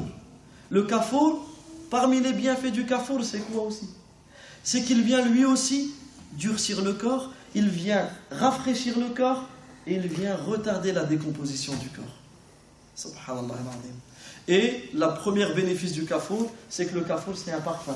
Donc vous pouvez le faire passer, vous allez le sentir. Ouais. C'est-à-dire que ça va être un seau de parfum. On va préparer un seau. Et le kafour, là on l'a préparé maintenant pour que vous puissiez le voir. Mais nous, la première chose que l'on fait, lorsque l'on arrive dans une maison, c'est qu'on le prépare en premier. On le prépare et on le met dans un coin. Comme ça, l'eau, elle est imprégnée. L'eau, elle est imprégnée de... On parle de ce tissu. Voilà. Et comme ça, ensuite, quand on va le mettre, et ben vraiment l'odeur, elle va rester dessus et il va dégager le défunt, il va dégager une très bonne odeur. Le lavage, pour le kafour, c'est exactement la même chose que l'on a fait dans les deux premiers lavages. On commence par frictionner les cheveux et là, vous allez voir, ça fait tous des petits points blancs. Et bien tous ces petits points blancs, ils vont rester dessus. Et là, des fois la famille nous demande de les enlever. Il n'y a pas de problème, on peut les enlever. Mais le mieux, c'est que ça reste sur lui. Car c'est du parfum. Donc là, on refait la même opération. D'accord? Là, on va le laver. Et le but, c'est que tous ces petits points ils restent dessus. Donc là, côté droit, haut. Côté droit, droit. Hein? Et on verse. Et on verse, voilà. Donc là, on verse. Comme tout à l'heure. On verse. On n'hésite pas donc, à mettre partout. D'accord? Et à accompagner l'eau pour que l'eau, elle passe partout. D'accord? Et dans tous les endroits, comme les aisselles, etc. Donc là, côté droit, côté gauche, côté droit, haut, bas, et côté gauche, au bas. À partir de ce moment-là, alhamdulillah, on a terminé le lavage. Donc déjà, petite précision, vous avez vu comment la nudité, la sotara, le sitar, le sitar ici, à aucun moment n'a été dévoilé. À aucun moment il a été enlevé. On peut le changer. Mais on peut le changer, subhanallah, c'est ce que j'allais dire. Barakallahu fik shir. On peut le changer. Comment on fait pour le changer? Un exemple, s'il a été taché, s'il y a eu du sang dessus, ou même, là on va l'habiller, donc on va le changer, il est mouillé. Est-ce qu'on va l'enlever, on va le remettre? Non. Mais regardez, comment on va faire? Tu peux prendre la serviette. Voilà, regardez une serviette. Voilà, la serviette marron, là, là-dedans. Sur la table. Voilà. D'accord? Pour le changer, simplement, on va prendre donc un deuxième sitar, quelque chose qui va le cacher. On va le mettre au-dessus. D'accord? Donc regardez, on va le mettre au-dessus. On le garde, tout simplement. Ça veut dire que, comme il dit le cheikh ici, on peut le changer une fois, deux fois, trois fois, il n'y a pas de problème. Simplement, quand on le change, on ne dévoile pas la nudité. C'est ce qu'il faut retenir. C'est ce qu'il faut retenir.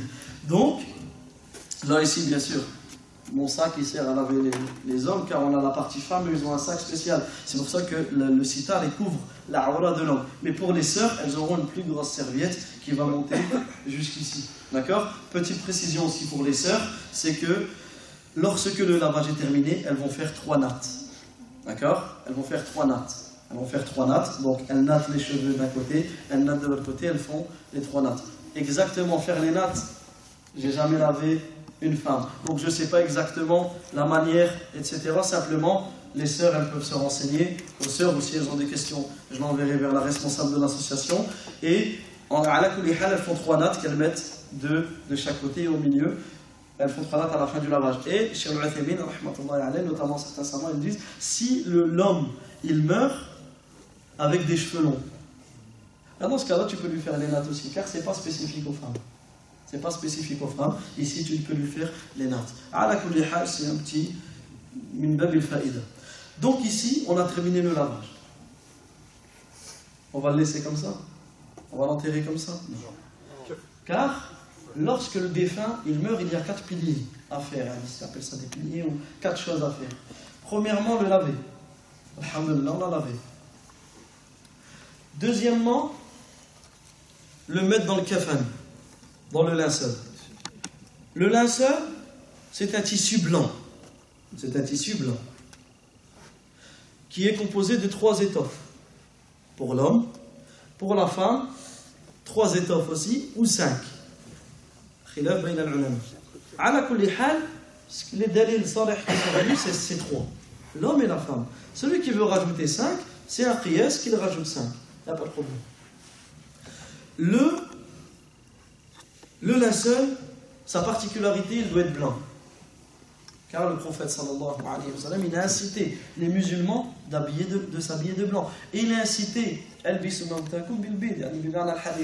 dans le sens du hadith, habiller vos morts de blanc. Deuxièmement, le linceul, il doit être propre. Pas forcément neuf. C'est possible que le linceul, ici quelqu'un, un exemple, il veut utiliser un drap même qu'il a déjà utilisé, etc. Tant qu'il est propre. Le linceul, il doit être opaque. C'est-à-dire qu'on ne doit pas voir à travers. Ce n'est pas un fin tissu. Parce que souvent, des fois, quand on a des packs, il y a déjà des packs qui sont déjà tout faits, etc. Ils sont vendus. Faites attention des fois au linceul. Des fois, le linceul, il est d'une... On ne demande pas une qualité chère, etc. Non. Simplement, le but, c'est qu'il soit opaque, c'est qu'il ne soit pas transparent. Quatrièmement, donc on a dit, il soit opaque, il soit blanc, il soit neuf, il soit propre, afwan. Et il peut être parfumé. D'accord? Nous, déjà, le linceul,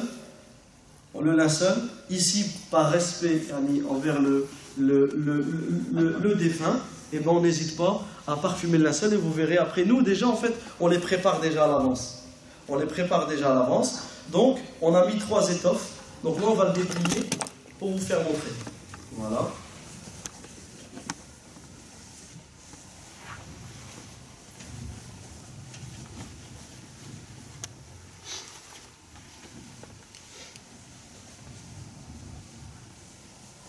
Voilà. Donc regardez le linceul. Après être plié, il est de cette manière-là. En fait, on fait tout déjà. Il y a des frères, Jazahumullahu khairan, qui font ça. C'est des frères qui sont dans l'ombre, entre guillemets. Ça prend du temps. Et je tenais à remercier ces frères-là et à implorer Allah qui les récompense pour ce frère-là. Car nous, quand on achète des rouleaux de 100 mètres. Et des fois, on achète 10 rouleaux, c'est 1 kilomètre de tissu. Et il faut les couper à une certaine taille, entre 2,30 m, 2,50 m, ça dépend en fait. On peut... Ici, il les coupe. Donc regardez, ils sont déjà coupés, ils sont déjà parfumés. Et ils sont déjà pliés et rangés. Comme ça, lorsqu'on arrive, on ne va pas commencer, ils sont prêts. On arrive, on peut enchaîner directement. On ne va pas laisser le défunt comme ça, nous on va commencer à couper, à mesurer, etc. Donc, le linceul, on va le faire passer en dessous. Mais là, comment on va faire? Il ne peut pas se lever. Donc là, on va dire, il y a plusieurs solutions, mais là, on va en donner 2. Première solution, c'est de prendre une deuxième table. On prend une deuxième table. Quand on a la place et quand on a le matériel, on va la mettre donc derrière, au niveau de la tête ici. On va la mettre ici. Et là, on porte le corps, soit à la main, mais le mieux, c'est de se procurer des sortes de, comme ils ont des pompiers, ou des ambulanciers, des sortes de draps pour plier. Même quand le laveur il est assez âgé, etc., tu le portes et tu le mets sur. Donc tu prépares le fun sur la table et tu le poses dessus. C'est clair? Non, c'est pas clair. C'est pas clair. Tiens, je vais faire montrer. Je vais faire avec des gestes. On met une deuxième table ici. Oui. D'accord? Le linceul, on le pose sur cette table. On le détend. On le parfume. D'accord? Ici, sur le linceul, on peut mettre du coton. Vraiment le gros coton. Pourquoi? Parce que comme je vous ai dit tout à l'heure, ceux qui s'en souviennent, des fois, ce qu'il y a dans l'estomac, c'est congelé. Et quand les défunts ils sont enterrés au bled, il y a de la route. D'accord? Il y a de la route. Il y a la chaleur. il y a l'avion, il y a l'ambulance, il y a le taxi, il y a toutes ces choses-là. Et là, le corps, il va, entre guillemets, il faut utiliser ces termes, il va décongeler. Car c'est la vérité, il va décongeler. Et à ce moment-là, c'est possible que ça sorte. Mais il est dans le linceul, les gens ne vont pas le voir. Simplement pour éviter que les gens sentent une mauvaise odeur, ils vont commencer à dire Subhanallah, il a été adab, ou ils l'ont mal lavé, etc., etc., etc. Qu'est-ce qu'on peut faire? Faire un système de couches. C'est-à-dire, vous voyez le tissu qu'on a, coupé. Donc on prend un autre tissu, regardez, il y a des chutes dans le sac bleu. En fait, on a du tissu en plus, d'accord? Non, dans le gros sac bleu. Dans le sac, voilà. Il y a des chutes. Voilà. Donc ici, on prend un drap comme ça, voilà. Vous voyez, les chutes qui nous restent. On va le prendre. Donc là, on n'hésite pas. Voilà. On va couper un carré. D'accord? On coupe un carré. Le carré, on va le préparer sur le linceul. On va mettre du coton au-dessus, faire un système de couches. On va mettre du coton. On peut mettre du carrefour. Vous avez l'odeur qui est dégagée. On peut mettre du musc, mettre du parfum. À Mecca, Médine, etc. Jeddah, mettre torab al-misk, ce qu'on appelle torab al-misk. Nous, c'est ce qu'on va faire après. En fait, c'est toute sorte de musc qui dégage une bonne odeur. Comme ça, ce qui est prêt à être sorti. Et ensuite, tu fais comme un système de couches, comme un isar. Tu le ramènes là, tu le bloques. Il y a plusieurs systèmes, encore une fois. Comme ça, si ça doit sortir, ça est compressé et l'odeur, elle ne va pas sortir. Toujours le ihtiram al-mayyit. Et si on le met carrément une couche? Tu peux, les alaises, tu peux mettre des alaises, tu peux mettre ça, il n'y a aucun problème. Tout ça, ça doit être fait après le lavage. Mais un exemple qui rejoint ça, s'il saigne, après le lavage, il saigne, il n'y a pas de problème à mettre un pansement. Tout à l'heure, on a dit on doit enlever les pansements. Mais on doit enlever les pansements pour que l'eau elle passe partout. Mais là, alhamdoulilah, on a lavé. Donc une fois qu'on a lavé, on peut mettre des compresses, mettre des pansements. Un exemple, il y a un petit sac avec des petites boules en coton. Un exemple, s'il y a encore du liquide qui sort de la bouche. Donc là, il y a des techniques aussi pour pouvoir enlever ce liquide. Mais on n'hésite pas à, un exemple, s'il saigne beaucoup du nez, on prend, vous voyez, ce type de coton, des petits cotons en rond. Et on va proprement boucher le nez, etc. Proprement. On fait quelque chose de propre. Comme nous, quand on saigne du nez, on met un coton ici. Il n'y a pas de mal dans ça. Simplement, on fait ça après le lavage. Pour que l'eau puisse passer partout. Donc, la première, c'était de mettre cette table, de mettre le kfan, de porter et de le mettre dessus. Est-ce que c'est plus clair dans la deuxième explication? Là, on va vous donner une explication qui est un petit peu plus technique, mais elle est obligée d'être connue. Pourquoi? Parce que des fois, tu n'as qu'une seule table. Ou des fois, tu as 2 tables, mais tu n'as pas l'endroit. Ou des fois, tu n'as pas le... Un exemple, quand c'est des personnes âgées qui lavent, ils n'ont pas forcément la force pour le lever. Et bien là, on va donner une technique pour tout le monde, qui est de le laisser sur cette table-là, la table de lavage. Comment on va faire? Premièrement, personnellement, on n'essuie pas le corps. C'est-à-dire que le corps, on le laisse avec l'odeur du carrefour qui est imprégnée. Et ça sèche très vite. Par contre, on va essuyer la table. Donc pour essuyer la table, la même chose, il y a plusieurs techniques. Notamment, nous, on utilise ce genre de... Je ne sais pas comment ça s'appelle, mais ce genre de choses. Et voilà, on va le prendre. Voilà, on va le prendre comme tout à l'heure. Comme quand on l'a déshabillé, etc. Quand on a lavé le dos. On va le prendre de cette manière-là. Voilà. Donc toujours, ce qui est important, c'est que quand on le prend, bon là on est à 2, c'est normal, on va pas venir à 4, mais il y en a toujours un qui tient la tête. D'accord? C'est très important. Il tient la tête pour éviter que ça craque. Et là, avec ce genre de choses, microfibres, etc., c'est simple pour pouvoir essuyer la table. Et là, on va passer. Regardez, toujours la nudité, elle est couverte. On va passer et on nettoie, on nettoie à la fois et on sèche la table. D'accord? Donc, on revient à notre linceul. Donc, on a déplié notre linceul.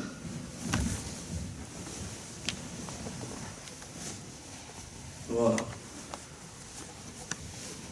Donc, détendu. Vous voyez de quelle manière il est. Donc, comment on va faire ici? Donc, ici, le habla, c'est la mosquée. La mosquée, c'est propre. On va avec les frères qui aspirent et ça aussi, c'est des gens qui sont dans l'ombre. Allahumma barik lahum. Donc, alhamdulillah, on voit que la mosquée elle est propre. Donc, ici, il n'y a pas de mal à ce qu'il soit par terre. Par contre, quand on a domicile, on a marché dans l'eau ou dans les morgues, etc., voilà, on n'hésite pas à le relever. Et ici, on va le rouler. Voilà. Donc, on le roule de telle manière. Les trois en même temps. Là, il y a les trois. Attends, regarde, je peux montrer. Voilà. Là, ici, on a les trois. Regarde. 1, 2 et 3. En fait, les trois, on les prépare déjà avant. Ça fait trois étages, en fait. Donc là, on revient. Donc, on va le comme ça. Voilà. À l'intérieur. On peut le rouler. Voilà, comme ça. Et là, regarde, on va le rouler jusqu'au milieu. Voilà, on va le rouler jusqu'au milieu. Et rien n'empêche de rouler le deuxième côté aussi. D'accord? C'est pas forcément obligé, mais on peut, voilà, le rouler de telle manière. Voilà. Donc là, comme je vous ai dit, on n'est qu'à deux, etc. Là, on s'appuie, on sait qu'il est vivant, donc on peut s'appuyer sur lui. À jamais faire ça sur un défunt. C'est pas une table. Donc regardez comment il devient. Je vais le montrer. Voilà. Regardez comment il devient. À partir de ce moment-là, donc là, tu peux nous aider? Voilà. Ici, si tu peux le prendre. Voilà. On va faire la même opération. On va le basculer du côté. D'accord? Sur le côté. Et là, on va tout rentrer au milieu. Donc regardez, on va le rentrer bien au milieu. D'accord? Déjà, on peut déjà mettre ses pieds en dessous. Voilà. Et on le rentre de cette manière. C'est-à-dire qu'en fait, on n'a pas besoin de force. On le pose, on a déjà une partie qui est mise. Et là, on refait exactement la même chose de l'autre côté, on aura notre deuxième partie. Donc là, sans l'avoir levé, c'est même mieux. T'évites de le lever, t'évites de le glisser. On reprend donc de la même manière. Donc une main à l'épaule, une main à la hanche. Mon dos, il reste droit. Comme ça, je me fais pas mal au dos, etc. Et voilà. Et là, je peux tirer. Voilà, je peux tirer de cette manière-là. Et là, mon linceul, il est mis. D'accord? Ici, ce qui est important, c'est que à la tête, il y a plus de mou. D'accord? Ici, c'est pas gênant maintenant parce que je vais pas bien serrer sa tête, sinon on va le laver après. D'accord? Mais ce qui est important, c'est que il y a plus de mou au niveau de la tête qu'au niveau du pied. Pourquoi? Car le fait de recouvrir la tête, c'est plus important. C'est le plus important. Et ça, on insiste. Et on souligne encore en rouge. Et on insiste, et on insiste, et on insiste sur le fait de ne pas et de ne jamais enterrer le défunt le visage couvert. Le visage découvert. Le visage découvert. Comme il est dans nos coutumes et dans nos traditions, c'est de faire comme une sorte de hijab, de laisser le visage pour que tout le monde le voit et il est enterré dans cette manière. Voilà, les frères, je vous pose la question à vous. Est-ce que vous-même, vous aimeriez que tu es enterré de cette manière-là? Tu as enterré ton visage couvert et sachez que le cercueil, c'est la première chose qui part. Le cercueil, c'est du bois. Surtout de nos jours, le cercueil, c'est entre guillemets les moins chers. C'est-à-dire que c'est un bois qui part facilement. C'est-à-dire que est-ce que tu aimerais qu'une fois que ce bois part, la terre va sur ton visage en premier? Subhanallah, le visage est la partie la plus noble de notre corps. Et le prophète sallallahu alayhi wa sallam, à la mort de Mus'ab ibn Umayr, tout le monde connaît le sahabi Mus'ab ibn Umayr, c'est le sahabi que le prophète sallallahu alayhi wa sallam a envoyé aux gens de Médine pour leur enseigner l'islam avant qu'ils fassent la hijra. Mus'ab ibn Umayr, lorsqu'il est décédé, radiyallahu anhu, son linceul était trop court. Et ça, le hadith, vous le trouvez dans Sahih Bukhari. Son linceul était trop court. Et là, le prophète sallallahu alayhi wa sallam a ordonné que l'on recouvre son visage et ses pieds, ils étaient découverts et ils ont mis des sortes de feuilles et de branches pour le cacher. Ce qui prouve, et des hadiths, il y en a énormément sur l'ordre de recouvrir le visage. Ça veut dire quoi? C'est-à-dire qu'une fois qu'on le met dans le linceul, on peut découvrir le visage pour que la famille puisse le voir. Mais lorsque l'on met dans le cercueil, car en France on est obligé de le mettre dans le cercueil, lorsque l'on met dans le cercueil, on recouvre le visage. Ça, on insiste dessus, car malheureusement, même s'il y a le cadre, le carré, même s'il y a le carré, yani la vitre, même s'il y a la vitre, toujours, wallah, à ce moment-là, les proches, ils vont le regarder. Mais referme-le, c'est l'ihtiram du mayyit, c'est le respect. Pense à toi. Moi, personnellement, moi, wallah, j'aimerais pas me trimballer à l'aéroport, me trimballer partout, avec un carré, tout le monde puisse te voir comme ça. Subhanallah. Quand le corps est transporté au bled, c'est son passeport, c'est l'obligation, il est plombé. Non. Hein? Ah non? Quand il est transporté, combien on les a recouverts? C'est pas vrai, je te dis la vérité. Je te dis la vérité, ils regardent même plus. Et c'est pour ça qu'aujourd'hui, quasiment tous les cercueils, ils ont plus le cadre. Ça, c'est beaucoup pensent que c'est la loi, alors que c'est pas vrai. Regarde, nous, C'est comment savoir? voilà, nous, la plupart du temps, on a l'habitude avec la police. La police, quand elle vient vérifier la scellée, jamais elle regarde le corps.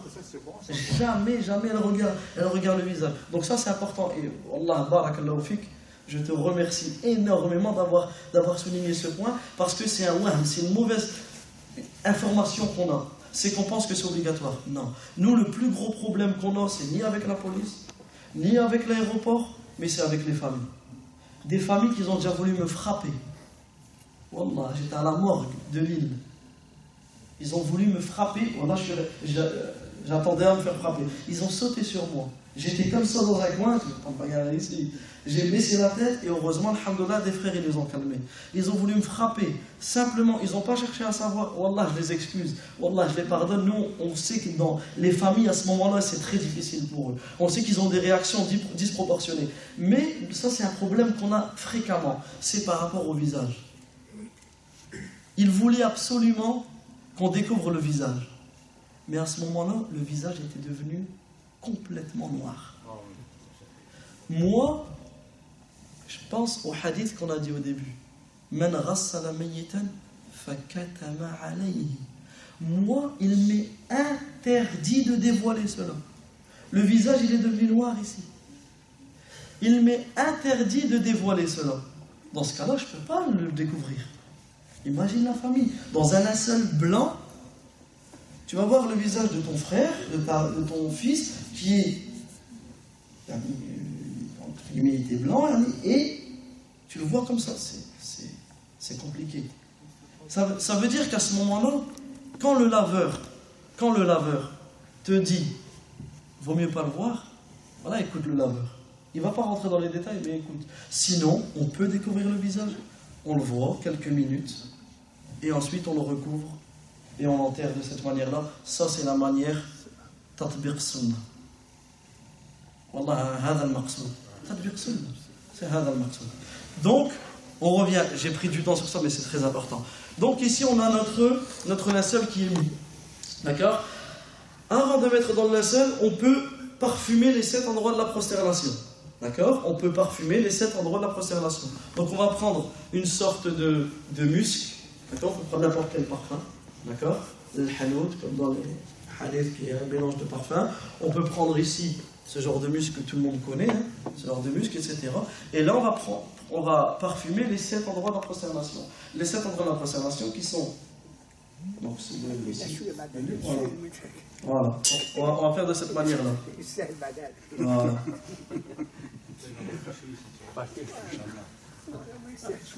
D'accord? On parfume, donc, premièrement. Deuxième, les mains. D'accord? Donc ici. On parfume ici l'intérieur des mains. Troisième, donc la deuxième main, voilà. On parfume ici. Nous, on utilise ce genre de stick. C'est pas pour rien. Parce que pour les genoux, certains ils vont mettre du parfum dans leurs mains, ils vont faire comme ça. Ici, il n'y a pas de problème. Mais les genoux, c'est la aura. Et la aura, tu ne la ressens pas. Donc ici, avec le stick, en dessous de la serviette, et tu parfumes les genoux. Genou droit en premier, et genou gauche ensuite. Et ensuite, la plante de pied, le pied. En fait, les 7 endroits quand tu fais le sujoud. Car quand tu fais le sujoud, un petit rappel, tu es obligé, parmi les piliers du sujoud, c'est que tu es obligé de te prosterner sur les 7 os. Si tu te prosternes un exemple comme ça, et ici ça ne touche pas, ton sujoud n'est pas accepté. Donc ta raka'at n'est pas acceptée. Si ta raka'at n'est pas acceptée, Ça découle et ça découle. Donc, c'est important. Ça va? Donc, ici, on va commencer. Une fois qu'on a parfumé, il n'y a pas de mal, comme Cheikh Ibn Baz nous le dit, de parfumer tout le corps. Il n'y a pas de mal à parfumer tout le corps. Que ce soit avec de l'encens. On peut mettre de l'encens en dessous. Ça monte. On peut prendre des sortes de parfums et le parfumer tout le corps. Ici, il n'y a pas de problème. Également, le kafan, le linceul, il va être parfumé. Le linceul, il va être parfumé. Il sera déjà parfumé ou on le fait? Nous, on le parfume déjà, mais là, on le reparfume encore. On le parfume encore et souvent, on demande à la famille, etc., s'ils veulent le parfumer, il n'y a pas de problème. Donc, on peut le parfumer avec, nous, personnellement, on prend des carrés de musc. Voilà, on prend des carrés de musc.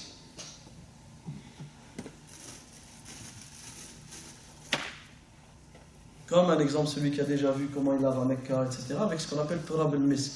Turab al-Misk, voilà, on prend une sorte de carré, voilà, des carrés comme ça qu'on trouve un petit peu partout, et là on fait une sorte de poussière, de musc, voilà, et on va gratter comme ça, et on va le mettre partout sur le kafan.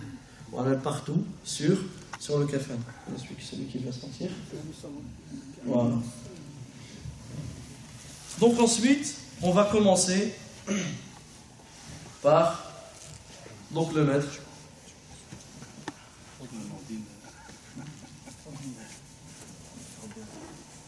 Tiens, mais plus ça peut-être un peu. Alors là, il nous manque du mou un petit peu. Carrément.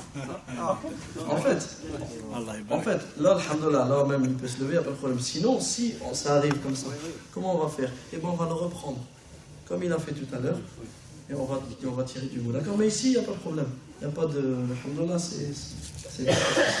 Dans la deuxième façon, tu arrives à mettre une couche encore ou pas? Ou c'est plus compliqué? Dans la deuxième façon, tu arrives. En fait, comment tu fais? Tu prépares la couche sur le tissu. D'accord? Tu passes, en fait, tu fais exactement comme ça. Tu peux le faire aussi dans cette technique. Tu passes, tu fais cette technique-là. D'accord? Même que le coton, il risque un petit peu de bouger, mais tu le remets après. Mais c'est possible, bien sûr, il n'y a pas de problème. D'accord? Donc, une fois qu'on a parfumé notre linceul, d'accord? On va le recouvrir. Voilà. Laisse-le pas respirer. La base avec. D'accord? Et on met.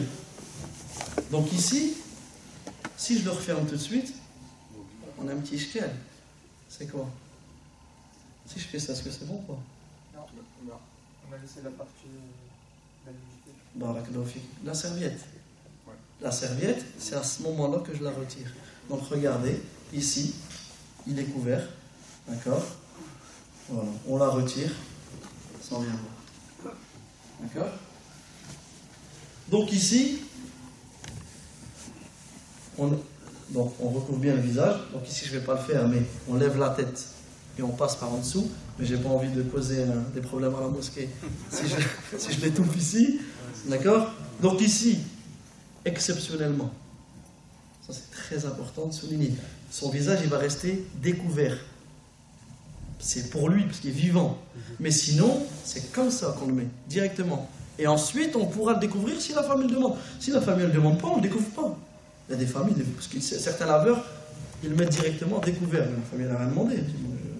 Je ne veux pas, je vais le laisser. Donc nous, la base, on ferme. La famille, elle demande, on pourra l'ouvrir après et le refermer. Elle ne demande pas, on laisse comme ça. Donc ici, je le fais vraiment, je le rappelle, c'est vraiment pour lui. Donc là, comment on fait? On enroule. Donc là, comme c'est une démonstration, mais on rentre bien dedans. Donc là, il y a plusieurs techniques. Première technique, prendre le linceul qui reste, et avec ma main, voilà, de bien rentrer. Une technique encore meilleure que celle-là, c'est de le prendre légèrement et de bien rentrer. Le but, c'est de l'enrouler. L'enrouler, de mettre les pieds joints, de mettre les bras de cette manière ou de cette manière. D'accord? De cette manière, c'est autorisé, ou de cette manière. Par contre, quand on le met de cette manière, il faut faire attention que comme on va serrer, les mains risquent de se lever. Donc toujours, on vérifie ici que les mains sont bien de cette manière, car les mains elles risquent de se lever, ils risquent de, quand on va l'enterrer, etc., ou quand on va le porter, ça risque de lui casser quelque chose. Donc toujours on vérifie. Quand on le met comme ça, on le vérifie. D'accord? Donc, là on a notre premier linceul qui est mis. Là, on peut le reparfumer. Donc là, on a un autre type de parfum, mais ça c'est ouvert à tout. Ici, voilà, ce type de parfum pour habiller, etc. Et là, on n'hésite pas, voilà, à parfumer comme ceci. Voilà.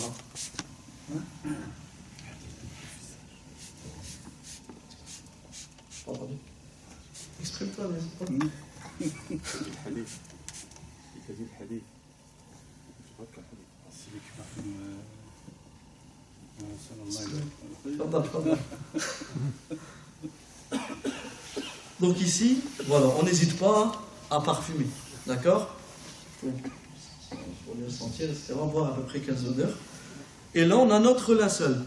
Donc on a notre premier. Le deuxième, on peut encore remettre le parfum. En fait, on parfume les 3 étoffes. Exactement la même chose. D'accord? Donc ici, les savants, ils ont une divergence. Est-ce qu'on commence par certains ils disent, tu fais gauche, droite, comme dans la salade. Tu mets d'abord ta main gauche, puis ta main droite. D'autres ils disent non, tu mets droite, gauche. Ala kulli hal, alhamdoulilah, tu fais l'un des deux, ma fille ishkal. Donc ici, le deuxième.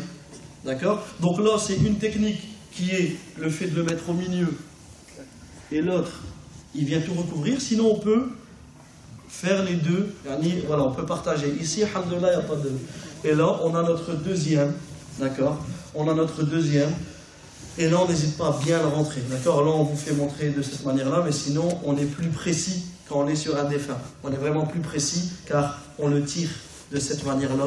On le défroisse. On le rentre bien, vraiment. On le tire, on le met vraiment droit. On égalise les deux côtés. On met plus de mou ici, etc. Mais là, le but, c'est... Un costume bien taillé. Voilà, vraiment, voilà, c'est vraiment il part vraiment dans son habit. D'accord? Donc là, on n'hésite pas à reparfumer, etc. Et là, il nous reste donc notre troisième étoffe et le dernier, d'accord, qui est une des plus importantes, car là, vraiment, tu dois bien le mettre, car c'est ce que les gens vont voir. D'accord? Donc ici, on remet donc la dernière couche, voilà. Et là, on le referme. Voilà. La bosse. D'accord? Et là, on le referme bien. Voilà. D'accord? On le recouvre bien. Et là, ici, alhamdoulilah, il est dans son café. La dernière chose à faire, maintenant on continue à parfumer, pas de problème. La dernière chose à faire, c'est de nouer le café. D'accord? De nouer le linceul. On peut mettre 3 nœuds, on peut mettre 5 nœuds, etc. Pas de problème. Par contre, les nœuds, en fait, c'est en fonction du corps. Le but des nœuds, c'est quoi? C'est pour le transport. Pour transporter. Parce qu'on se souvient que nous, en France, on les met dans le cercueil et ils partent. Mais peut-être qu'au bled, ils enlèvent le cercueil. C'est connu, beaucoup ils le font. Beaucoup ils le font. C'est pour ça que nous, quand ils nous préviennent, on met un tout petit peu de colle. On met un tout petit peu de colle pour fermer le cercueil. Comme ça, ils ont juste simplement à décoller le cercueil et ils l'enlèvent du cercueil. Mais comme tu l'enlèves du cercueil, donc là, ils vont marcher avec le corps. Si tu ne mets pas les nœuds, ils risquent de s'ouvrir. Avec le vent, etc., avec la pluie, etc. Donc, les nœuds, donc regardez, on prend une sorte de petit tissu. Voilà. On prend les tissus, on a toujours des tissus, donc tu peux le faire avec ce que tu veux. Et tu fais, voilà, une sorte de bande. On fait 3. Voilà, on fait 3 bandes. Voilà. Donc là, on fait 3 bandes. Ben, fais encore une, on va prendre ça c'est important. D'accord? Donc la première bande, donc on va la passer au milieu. D'accord?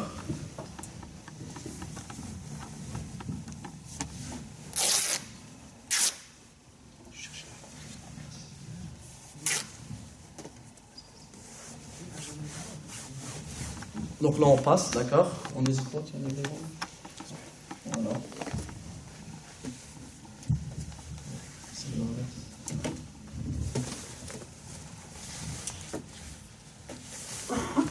Voilà, donc là on passe au milieu, d'accord? Et là, on va faire le nœud. Donc le nœud, on va le faire de quel côté? Petite question. Le nœud, on le fait de quel côté? À gauche. À gauche ou côté droit? À gauche. Parce qu'après, on va poser Jazakallahu khairan.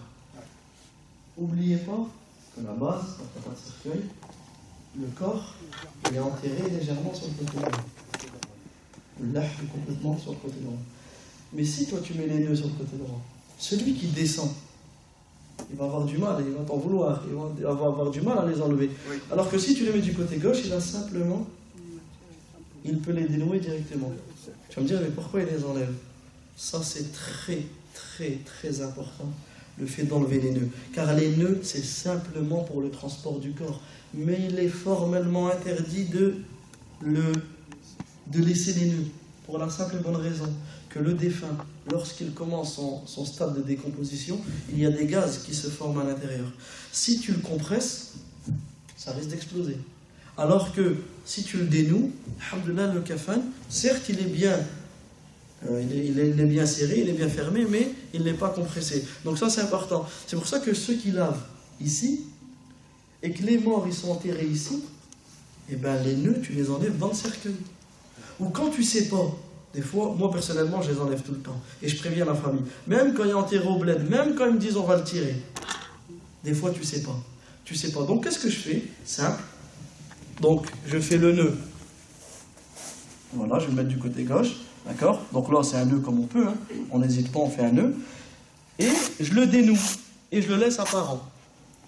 Une fois qu'on le met dans le cercueil, je le dénoue. Comme ça, eux, s'ils enlèvent le cercueil, ils refont le nœud. Ils le portent et ils enlèvent le nœud dans la tombe. Sinon, quand on enterrait en France, etc., et ben, quand on enterrait en Europe, et ben, directement on le met dans le cercueil et on enlève les nœuds. On enlève les nœuds dans le cercueil. Est-ce que ça a été clair? D'accord? Donc ensuite, on le met ici, quand ça se passe ici, on le met dans le cercueil et il vient à la mosquée. C'est-à-dire que quand vous voyez le cercueil arriver, vous avez vu les étapes qu'il y a avant, et là on le ramène à la mosquée, on fait la janaza dessus, et ensuite on va l'enterrer. Et il nous reste un dernier nœud ici, on va pas le faire, mais on le fait au niveau de la tête. Ok? Subhanakallahumma wa bihamdik.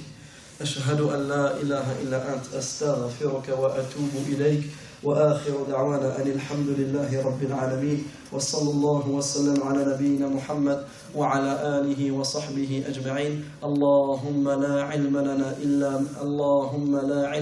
إلا ما علمتنا اللهم علمنا ما ينفعنا وزدنا علما اللهم اغفر للمسلمين والمسلمات والمؤمنين والمؤمنات الأحياء منهم والأموات اللهم احفظ المسلمين في كل مكان اللهم احفظ المسلمين في سوريا اللهم احفظ المسلمين في سوريا اللهم احفظهم اللهم ارحم موتاهم اللهم احفظ المسلمين في فلسطين اللهم احفظهم اللهم اشف مرضاهم اللهم احفظ المسلمين في كل مكان لا اله الا انت سبحانك إنا كنا من الظالمين أقول قولي هذا. Et j'ai oublié deux choses rapides. C'est que pour avoir la récompense du lavage, il ne faut rien dévoiler. Il ne faut rien dévoiler du défunt, car des fois on peut peut-être voir des tatouages, on peut peut-être voir des pansements, on peut peut-être voir des choses, etc. Il y a gonflé, toutes ces choses-là, il ne faut rien dévoiler. Il ne faut rien dévoiler. Par contre, quand vous voyez que le mort il sourit, le mort il mounawar, toutes ces choses-là, on peut le dire à la famille. Et il est recommandé, pour celui qui lave un mort, il est recommandé de faire le rousse, de faire les grandes ablutions. Je pense que j'ai fait le tour. Et désolé si j'ai été un petit peu long, mais je souhaitais vraiment que ce soit clair. Barakallahu fikum.